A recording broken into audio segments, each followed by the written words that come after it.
Thank you. Thank y'all. Thank y'all. I may move here. Y'all are a lot nicer than the reception I get back home. It is great to be back in Texas. Spent 4 years here in college, and had it not been for the most beautiful, kind, sweet, Christ-like person I had ever met in my life, who was my then girlfriend and now wife, that and some difficulties with law enforcement, I may have stayed in Texas. But I went back home to get married, and my wife and I celebrated our 29th wedding anniversary last week. So honestly, you don't have to clap. She's not been that tough to live with.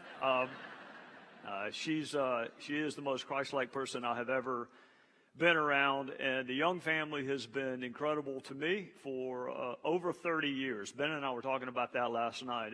Time goes so quickly. I remember, I guess it's the second loneliest feeling of my life. The loneliest feeling was last week when I forgot it was our anniversary.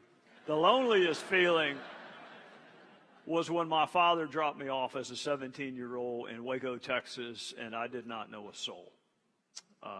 All of my earthly possessions were in a wooden green army box, and my dad had a 14-hour drive ahead of him. I said, "Dad, you go ahead and head on back." The dorm had not opened yet, and the Lord has a sense of humor. Within a couple of hours, I had met a guy named Ben Young, and we have been friends since then. His father, Dr. Ed Young Sr., has been, depending on what stage of life I'm in, a voice of accountability and discipline, a voice of encouragement, a model for enthusiasm and energy, which I find exhausting.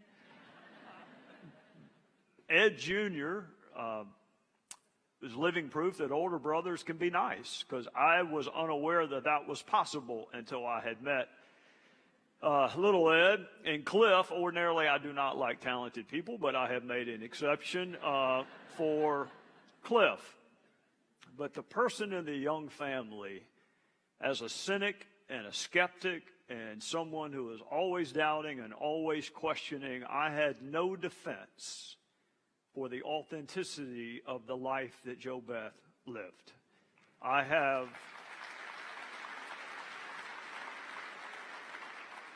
There is no defense that any skeptic or cynic has for a credible, consistent, authentically lived life. And her humility, from the time I met her until the last time I saw her, spoke to me more than 1,000 of the best sermons I could ever hear. So thank you for welcoming me back, and thank you for giving me a chance to reconnect with the Young family. Tim Scott and I wrote a book together. I guess it started, I wish we had a picture of Tim Scott. I don't know how many of you know. There he is. He's the one, depending on where you're sitting, well, he's bald-headed, if that helps. Started to say the one on the left or right, but this circular thing has me all messed up. He's the one that's bald-headed.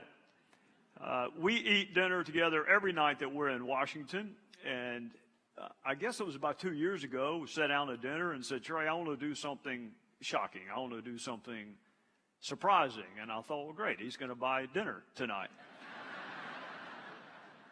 He said, "I want to do something that shocks every teacher I ever had." He said, "I want to write a book." I said, "Well, Tim, if you read a book, it would shock every teacher you ever have. You don't have to write one." He said, "No, I want to write one." So then the challenge becomes, what do you write a book about? And I wanted to write a book about how miserable it is to run for public office and all the terrible, mean things that are said about you, some of which, by the way, are not true. Not all of them are not true, but nonetheless, how difficult it is to run for public office in our current political environment. I said, that's what I want to write about. And I started thinking when I first ran in 2000 for district attorney, I remembered our then young daughter, Abigail, walking into my home office holding the local newspaper. tears streaming down her face, saying, "Please tell me it's not true, Daddy. Please tell me it's not true." I said, "Abigail, let me see it. Let me see what they said." "Oh, Daddy, please tell me it's not true. Please tell me you're not a lawyer."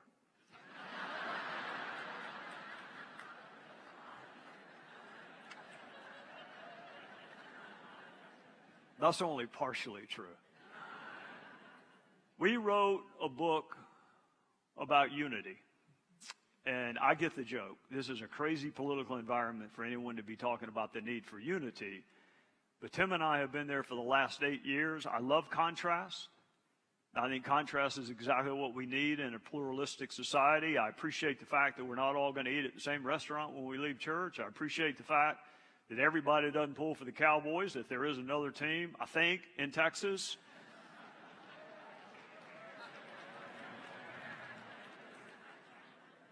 I appreciate the fact that people have different views on the size and scope of government, and people have different views on every political issue. I think it's great that we have contrast. It's exactly what you would expect in a pluralistic, melting pot society. But when that contrast morphs into conflict, when you can no longer have a conversation with someone, when you begin to challenge motives, when you begin to question people's patriotism because they happen to have a different political belief structure, that's when I get worried. You know, when Tim and I said we were writing a book on unity, I love the media. The media said, "Well, y'all are both Republicans from South Carolina. Y'all must have everything in common." I mean, look at the picture. You have a black man and a white man from the state where the Civil War began writing a book together. I guess we should celebrate the fact that that's no longer newsworthy. I mean that. I guess we should celebrate the fact that that alone is no big deal. And I do celebrate that because when Timmy and I were born, we could not go to school together. We now teach a class together at a school. So the progress has been phenomenal in our lifetime. But don't think for a second that just because we're from the same state and we have roughly the same political views, that we are the same. Tim and I have a lot of differences. We have differences with respect to our relationship with law enforcement. I was a prosecutor for 20 years. Every time I've ever been stopped was because I deserved to be stopped. And a few times I have not been stopped, I should have been stopped. I've never had a negative experience with law enforcement. If anything, I would be biased towards law enforcement, and I confess that bias. Tim Scott was stopped 7 times in the course of 1 year as an elected official. I don't wear the house pin. I have a colleague here, John Culbertson, who's also a friend. I don't know whether he's got it on. We're supposed to wear a house pin. I don't wear one. I've never been stopped trying to seek entry into a Capitol building. Tim Scott does wear the Senate pin. He's got it on in the picture. He's been stopped. He's been physically stopped. So we have different experiences with law enforcement. We have different faith experiences. He's an optimist. He's always looking for the good in any fact pattern. He's hopeful. He thinks tomorrow's going to be better than today. And I'm a former prosecutor, which means I have a really low opinion of mankind, which the good news is I'm rarely disappointed. And I'm even more rarely surprised. But we come at life. I mean, I am a skeptic and a cynic, and he is an optimist. And do not minimize the different narratives that presents you for life. Tim has never been married. I've been married for 29 years. Tim has no children. I have 2. Which means Tim has never had a child ask for money 20 minutes after you gave them some money. And Tim does not know what it's like to have a child major in philosophy. I wish I were kidding. To then go to law school. to then graduate law school and tell his mom and dad that he would like to pursue a career as a professional golfer. All of which has happened in the last 4 weeks. I think I have a better idea now of why Tim does not have children. Tim grew up in a single-parent household.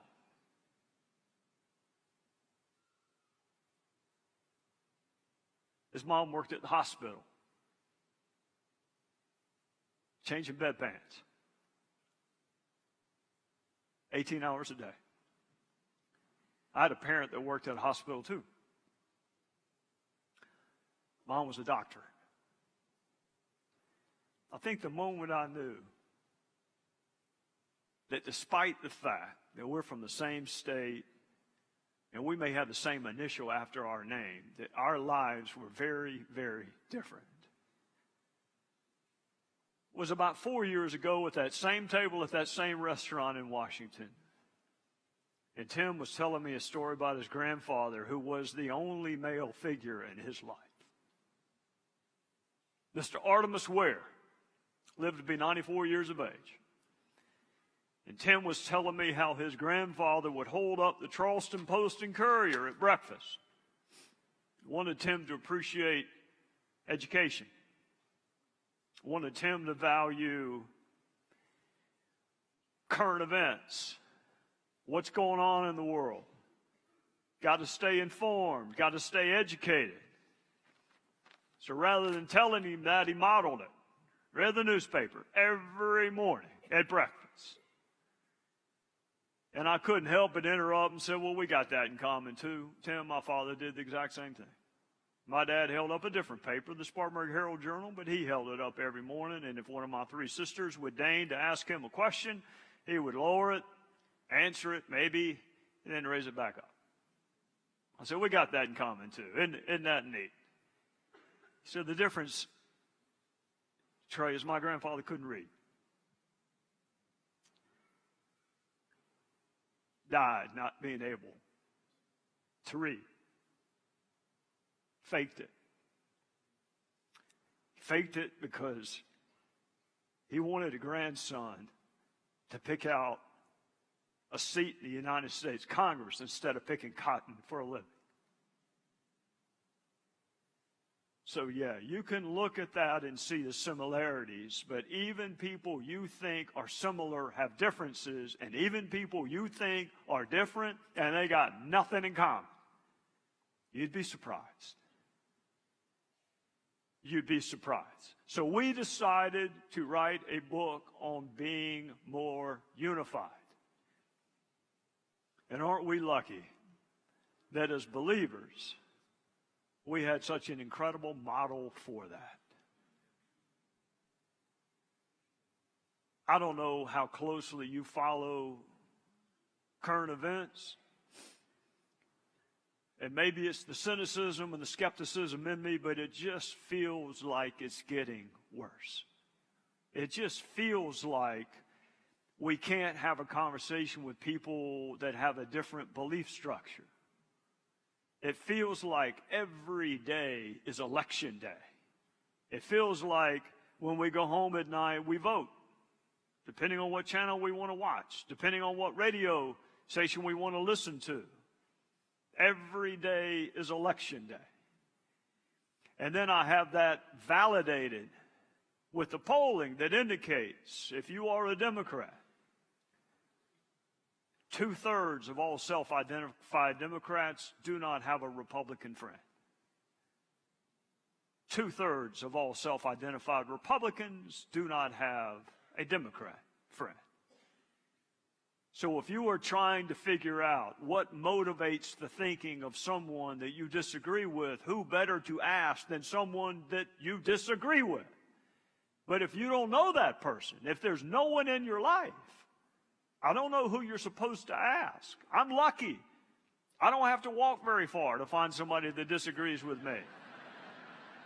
And I'm not talking about in the house. I'm talking about in my house. I live with a 21-year-old socialist. That is not my wife. My wife My wife looks 21. My wife is not 21. That is our daughter. Our daughter has very different positions on issues than her father. We don't argue about it. Our voices aren't raised. I don't challenge. I don't view myself as a failure, like some of my other family members do view me as being a failure for raising a 21-year-old socialist. Here's the way I look at it. Abigail, can you tell me why you believe what you believe? Is there a factual basis for it? And then I think back to when I was 21 and how much I have changed in the intervening 30-something years. But I am not going to have a fractured relationship with my daughter.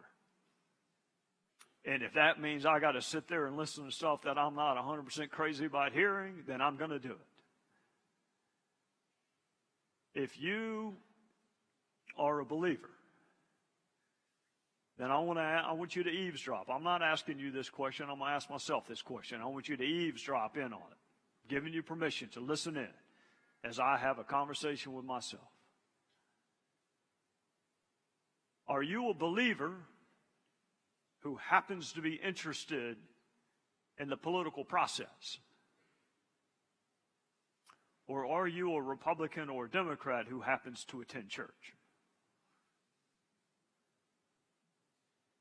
Are you a believer who happens to want to be civically engaged?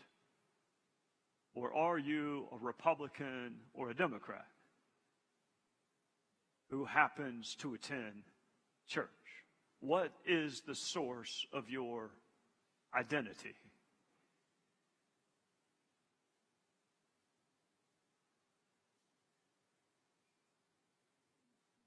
There was a British theologian, politician, statesman, controversial writings on the one hand, but had a quote that I cannot get out of my head. A man named G.K. Chesterton. He said, it's not that Christianity has been tried and found wanting or lacking or insufficient. It is that Christianity is hard, and therefore it's rarely been tried. And I can't get that out of my head because it is hard. It is counterintuitive to what we are told to do and what we watch. It is counterintuitive to love your enemies. It is counterintuitive to pray for those who persecute you. It is counterintuitive if someone asks for your shirt to give them your cloak as well. And it is most assuredly counterintuitive to live in this current environment and know that Jesus said, blessed are the peacemakers. It is hard. But if you want to see the kind of unity that Senator Scott and I want to see, then the change will come from you. It will not come from your elected officials, and it will not come from Washington, D.C. And I'm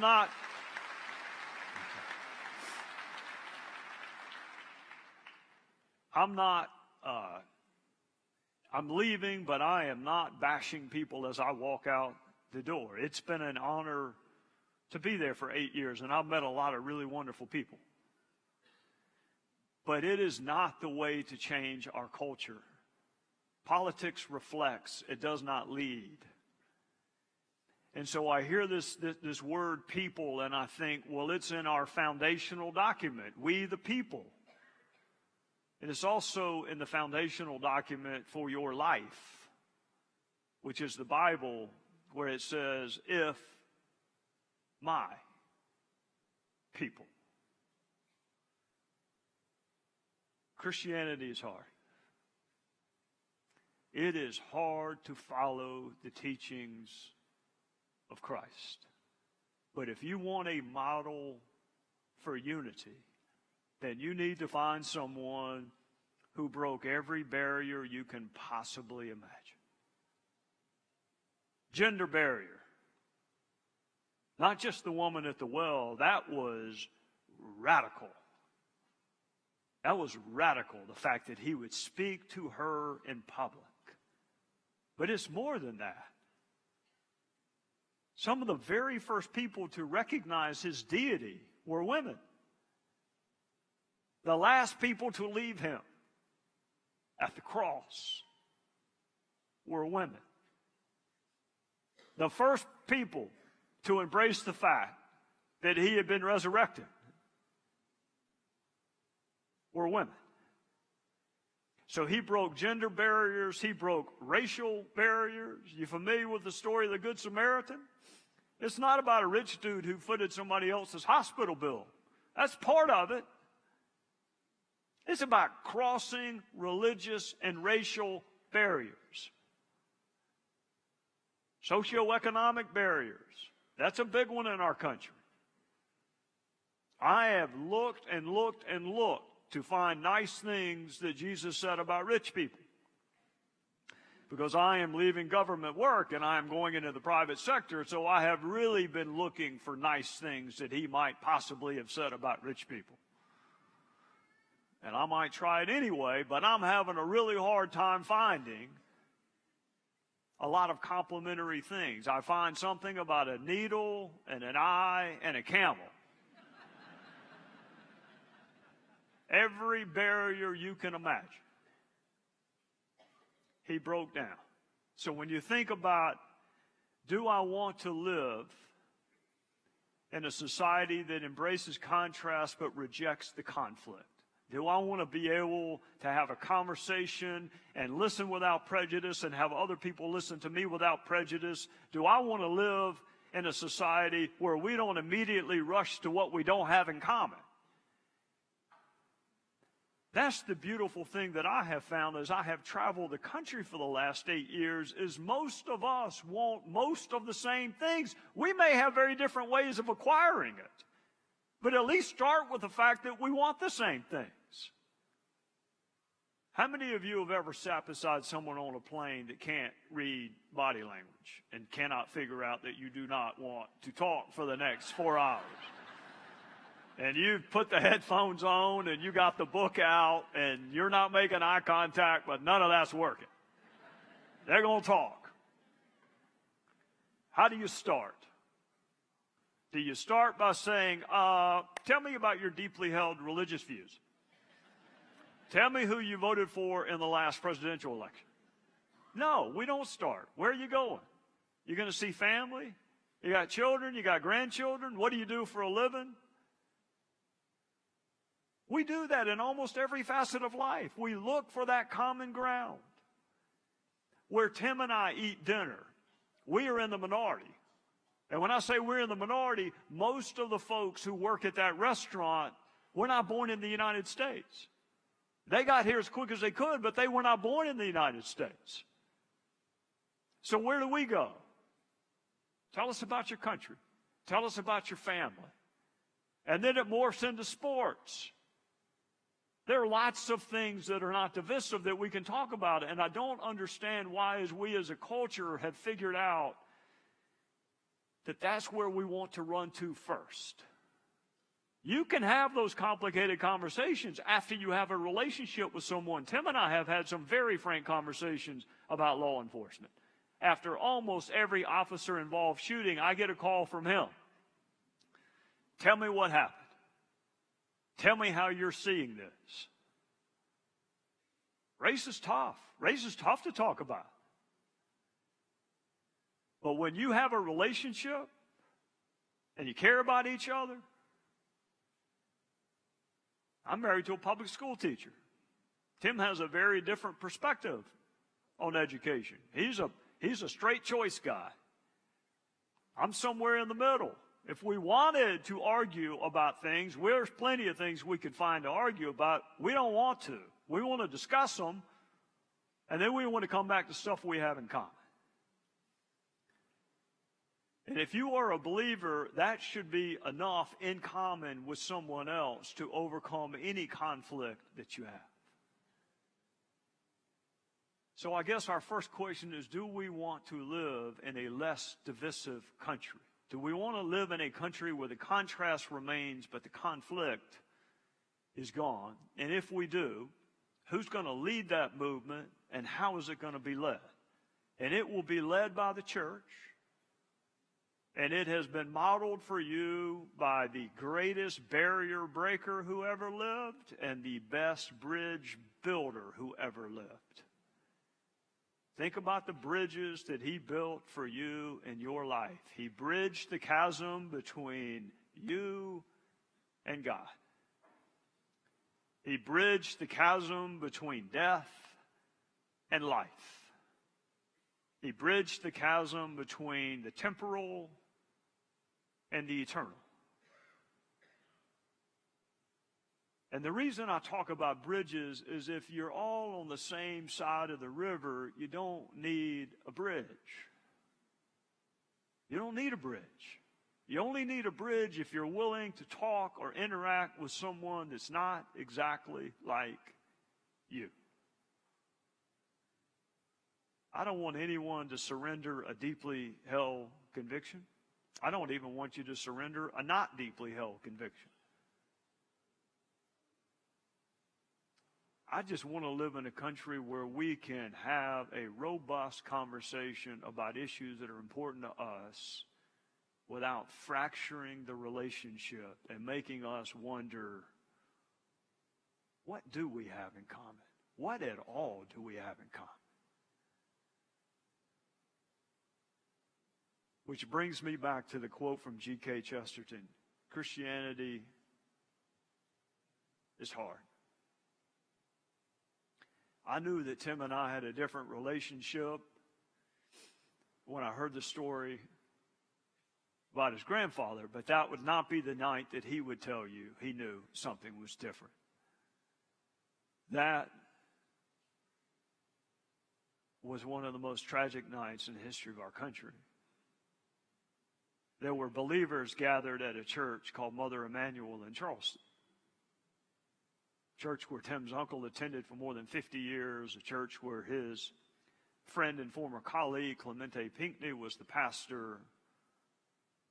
It's an African-American church, and they're meeting during the week, doing exactly what God told them to do. Study the Word. Seek my face. And if a stranger comes in, welcome the stranger. And the stranger came in. Stranger came in that had driven more than 100 miles from Lexington, South Carolina, passing mile marker after mile marker after mile marker, knowing full well what he was about to do. So they welcomed him. They prayed with him. They prayed for him. And then he killed 9 of our fellow believers.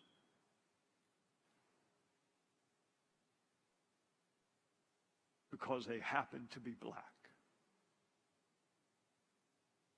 And he wanted to start a race war in a state with a very provocative history when it comes to race, in a city where the Civil War began. And what those family members did in the hours after that shooting. To the person. They looked him in the eye when he was arraigned and said, "We forgive you. We forgive you." And then Tim had to give a speech on the floor of the Senate. So he called the family members and said, "What would you like me to communicate to the country?" And the answer was, God is in control. And then even out of something like this, something positive will come. When I say Christianity is hard, I could not do what they did. I would not do what they did. I could not and I would not. But they did, because their faith was the most important thing in their lives. So what is your identity? Is it a spiritual identity? Is it a political identity? Is it a geographic identity? I think if we are going to have the community, state, I'll speak for mine and not yours, I'm more familiar with South Carolina, the country that we want to have, it will not come from a political platform. It will not come from a series of political beliefs. It will come from you living out what are very difficult commandments to live out. And for you to trust the ways of a God that does not do things in a conventional way, that uses the bone from an animal as a weapon, that decided to pick a stutterer as a spokesperson, that used trumpets and lanterns to win a battle, and my personal favorite,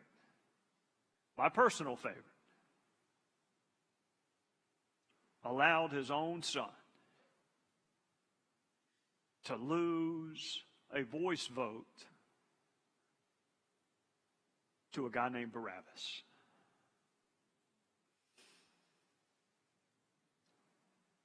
If you're a believer, you serve the ultimate barrier breaker, the ultimate bridge builder. You have a God that does things in unconventional ways. Unity is biblical. There's a reason there's a verse in the New Testament. In Christ there is no male, no female, no Jew, no Gentile, no rich, no poor. And I'm going to paraphrase, because I think if Jesus were here, he would say no black, no white, no brown, no Republican, no independent, no libertarian, no Democrat. If he were here,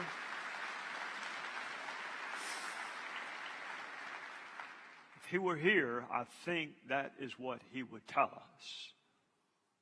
That he alone is sufficient.